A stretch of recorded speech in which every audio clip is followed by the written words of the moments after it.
మన రక్షకుడైన యేసుక్రీస్తు నామములో అందరికీ వందనాలండి. ఈరోజు దేవుని మాటలు ప్రసంగి గ్రంథము 9వ అధ్యాయము 8వ వచనము. ఎల్లప్పుడూ తెల్లని వస్త్రములు ధరించుకొనుము, నీ తలకు నూనె తక్కువ చేయకుము. దేవుని బిడ్డలారా, ఇక్కడ ఒక స్పష్టత మనకు అర్థం కావాలి. తెల్లని వస్త్రములు అనగా పరిశుద్ధతకు సూచనగా ఉన్నాయి. నీ తలకు నూనె అనగా అభిషేకమునకు సూచనగా ఉన్నాయి. ఇక్కడ గమనించాలి, మనం ఎల్లప్పుడూ కూడా పరిశుద్ధతను ధరించుకోవాలి. ఎల్లప్పుడూ కూడా మన తల మీద ఉంటున్న అభిషేకమును తక్కువ చేసుకోకూడదు.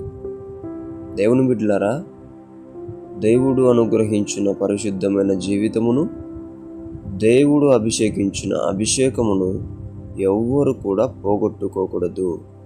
కాపాడుకోవడం నేర్చుకోవాలి, జాగ్రత్త పడటం నేర్చుకోవాలి. ఇంకా అభిషేకించబడాలి, ఇంకా ఎక్కువగా పరిశుద్ధతలో కొనసాగాలి. అంతేకాని ఎప్పటికీ కూడా దానిని తక్కువ చేసేవారిగా ఉండకూడదు. ఒకసారి ఆలోచించండి దేవుని బిడ్డలారా, పరిశుద్ధత అనేది దేవునికి నీకు ఎంతగానో స్నేహంగా, మంచి అనుబంధముగా ఏర్పడుతుంది.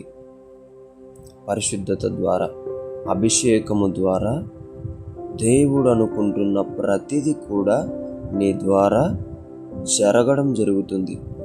అందుకే పరిశుద్ధతను, అందుకే అభిషేకమును ఎన్నటికీ పోగొట్టుకోకుండా, తక్కువ చేసుకోకుండా దేవుని సన్నిధిలో చక్కగా ఎదగాలని, దేవుణ్ణి మహిమపరచాలని దేవుని బిడ్డ మనవి చేసుకుంటున్నాను. దేవుడి మాటలను దీవించునుగాక. ప్రార్థిద్దాం. దేవా, మీకు వందనాలు.